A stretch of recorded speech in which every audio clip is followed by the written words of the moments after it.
Hello everyone, welcome to Chemistry with SK. আজি আমি start কৰিম ফিজিক্যাল কেমিষ্ট্ৰিৰ এটা অতি ইন্টাৰেষ্টিং, বহুত কনসেপচুৱেল আৰু বহুত ইম্পৰ্টেণ্ট চেপ্টাৰ গ্ৰুপ থিয়ৰী। তো হেডলাইন দি লওঁ তোমালোকে গ্ৰুপ থিয়ৰী।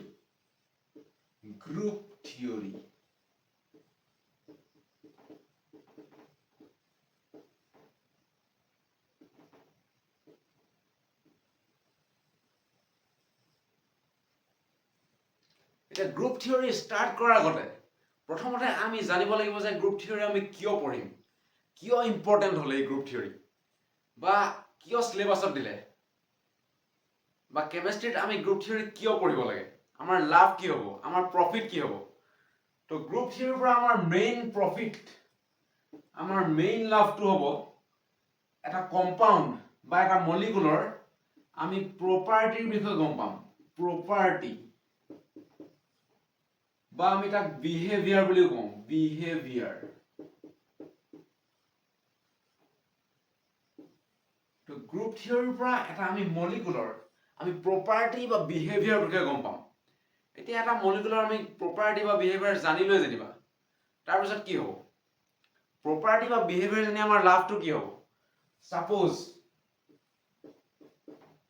মোক এজন চাৰ্জাৰী ডক্টৰ লাগে, এটা অপাৰেশ্যন কৰিব লাগে, মোক এজন চাৰ্জাৰী ডাক্তৰ লাগে। তো ইয়াৰ কাৰণে ফাৰ্ষ্ট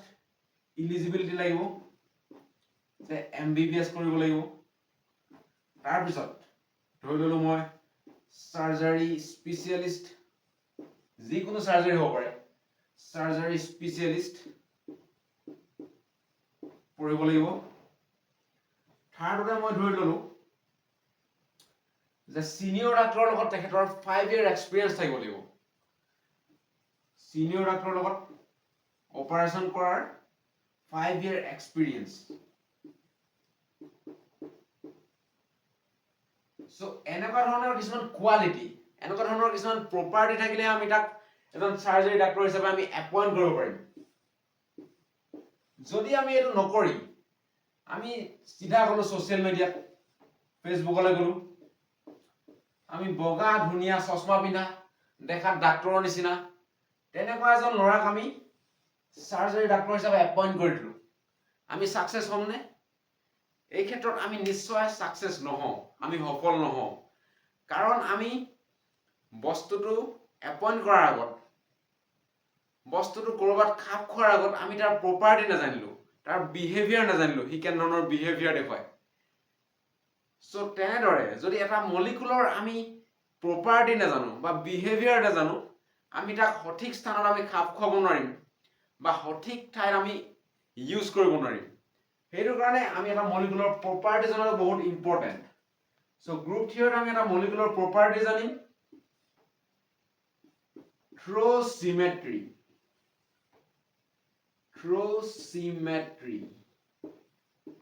গ্ৰুপ থিয়ৰীত আমি চিমেট্ৰি ষ্টাডিৰ জৰিয়তে, চিমেট্ৰি ট্ৰিটমেন্টৰ জৰিয়তে আমি এটা মলিকুল বা কম্পাউণ্ডৰ আমি বিহেভিয়াৰ গম পাম, বা এটা মলিকুলৰ আমি প্ৰপাৰ্টি গম পাম। এতিয়া চিমেট্ৰি কি বস্তু? What is symmetry? একদম সহজ ভাষাত যদি আমি ক'বলৈ যাওঁ, এটা বস্তু এটা জেগাৰ পৰা আন এটা অৱস্থালৈ, এটা অৱস্থাৰ পৰা আন এটা অৱস্থালৈ আমি যদি ট্ৰান্সফৰ্ম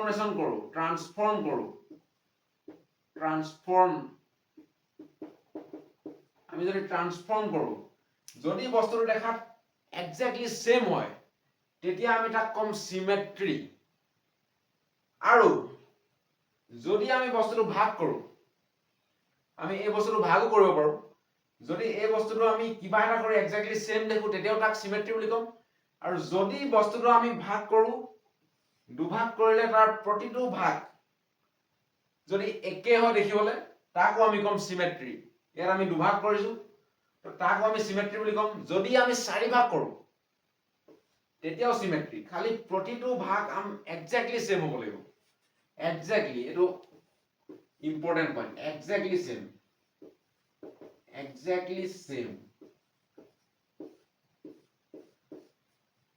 ওচৰে পাজৰে অকমান মিলামিলি কৰিলে নহ'ব 19 20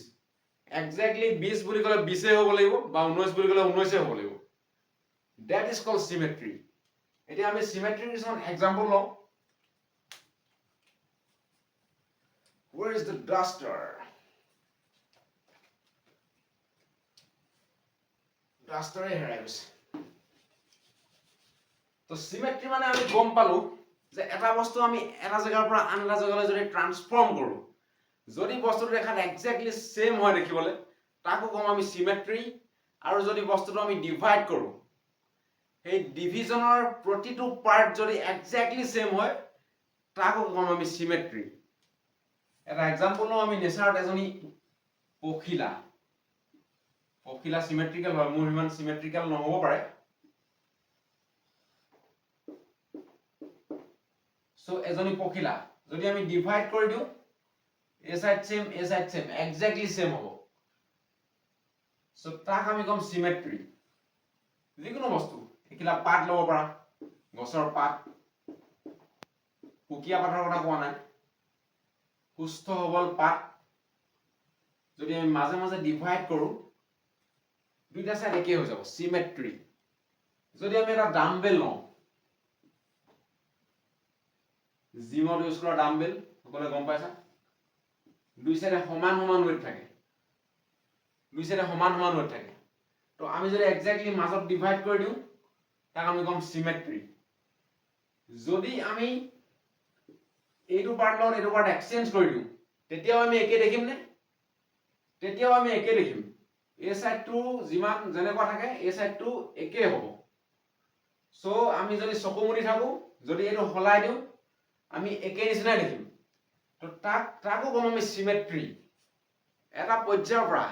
আন এটা পৰ্যায়লৈ আমি যেতিয়া লৈ যাওঁ বা যিয়ে নকৰো আমি তাক যিয়ে টৰ্চাৰ নকৰো কিয় আমি তাক কাটো মাৰো আমি ঘূৰাও তাক ঘূৰাই ফুৰো যদি আমি প্ৰথম অৱস্থাৰ পৰা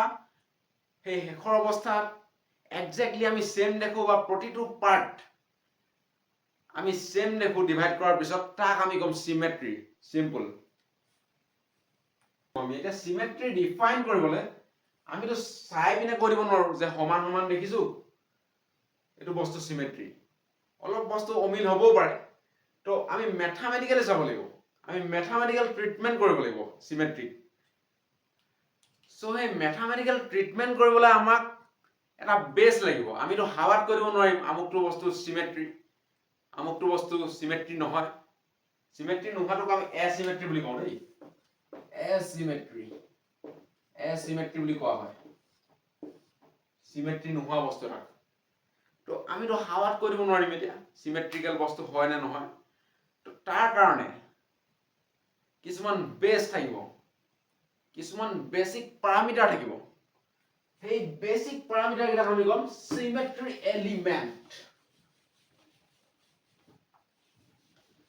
সিমেট্ৰি এলিমেন্ট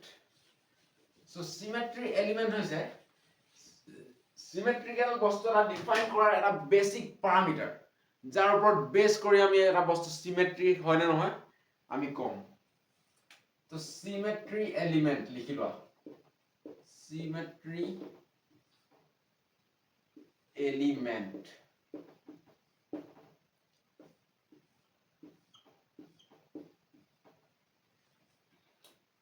এটা সিমেট্ৰি এলিমেন্ট আমি স্টাৰ্ট কৰাৰ আগতে আমি এটা গানৰ কথা লৈ আহো এটা গান ফৰ্ম হ'বলৈ যেনেকৈ কিছুমান এলিমেন্ট লাগে যেনেদৰে ভয়েস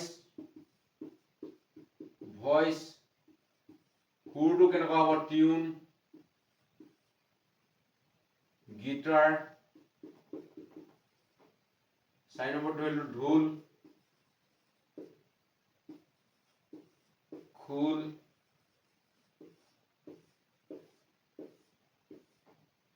তো এটা গান কেনেকুৱা টাইপৰ হ'ব কেনেকুৱা ষ্টাইলৰ হ'ব আমি হে এলিমেন্ট কেইটা চাই আমি ক'ব পাৰিম এটা গান আমি ডিফাইন কৰিব পাৰিম যদি বৰগীত হয় তাত কি থাকিব খোল তাল বা ভয়েসটো কেনেকুৱা হ'ব সুৰটো কেনেকুৱা হ'ব এইবিলাক কিছুমান ডেফিনিট এলিমেন্ট থাকিব যদি আমি বিহু চাও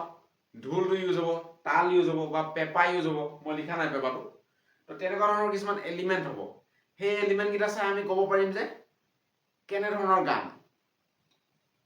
আধুনিক গীত হলে গিটাৰ এইবিলাক বস্তু ইউজ হ'ব আমিতো বৰগীতত গিটাৰখন নবজাওগে সো তেনেদৰে সিমেট্ৰিক্যাল বস্তু এটা ডিফাইন কৰিবলৈ কিছুমান ডেফিনিট এলিমেন্ট লাগে তাক আমি কম সিমেট্ৰি এলিমেন্ট এই সিমেট্ৰি এলিমেন্ট কিটা হ'ব প্ৰথমটো হ'ব axis of symmetry axis of symmetry AOS বা আমি ডিনোট কৰো CN axis of symmetry বা সেকেন্ড এলিমেন্টটো হ'ব এটো ফার্স্ট সেকেন্ড এলিমেন্টটো হ'ব plane of symmetry POS আমি এক সিগমা ডিনোট কৰো থাৰ্ডতে আহিব center of symmetry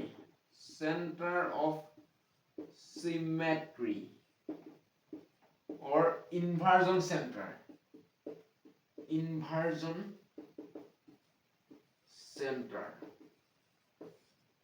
আমি এক I ৰে ডিনোট কৰো ফোৰ্থতে আহিব improper axis of symmetry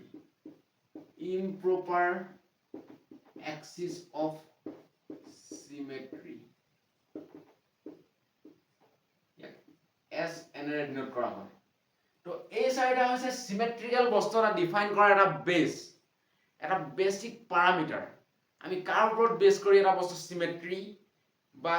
এচিমেট্ৰি বুলি কম কাৰ ওপৰত বেস কৰি আমি কিছুমান কথা কম বা কিহৰ ওপৰত বেস কৰি এটা পলিটিক্যাল পাৰ্টিলে যাম সেই পলিটিক্যাল পাৰ্টিৰ আমাক কি ভাল লাগে সেইবিলাক কথা জানিব লাগিব সো কেনে ধৰণৰ সিমেট্ৰি প্ৰেজেন্ট থাকিব আমি প্যাৰামিটাৰ কিটা চাই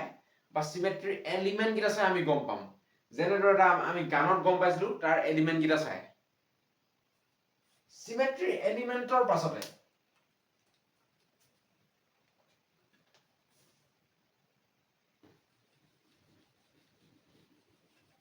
আমি জানিব লাগিব সিমেট্ৰি এলিমেন্ট এটা আমি কেনেদৰে অপাৰেট কৰো এতিয়া এলিমেন্টটো বাৰু এপ্লাই কৰিলো এতিয়া আমি তো তাক চলাবলৈ জানিব লাগিব এতিয়া আমি এলিমেন্ট কিটা জানিলো যেনিবা আমি জানিলো ভয়েস টিউন গিটাৰ ঢোল খোল আমি এলিমেন্টৰ বিষয়ে জানিলো এতিয়া আমি বস্তু কিটা বজাম কেনেকে গিটাৰখন কেনেকে বজাম বা ঢোলটো কেনেকে বজাম খোলটো কেনেকে বজাম মাতটো কেনেকে বজাম সেইটো জনাটো বহুত ইম্পৰ্টেন্ট তো সিমেট্ৰি এলিমেন্টৰ পিছত আমি পঢ়িম সিমেট্ৰি অপাৰেশনস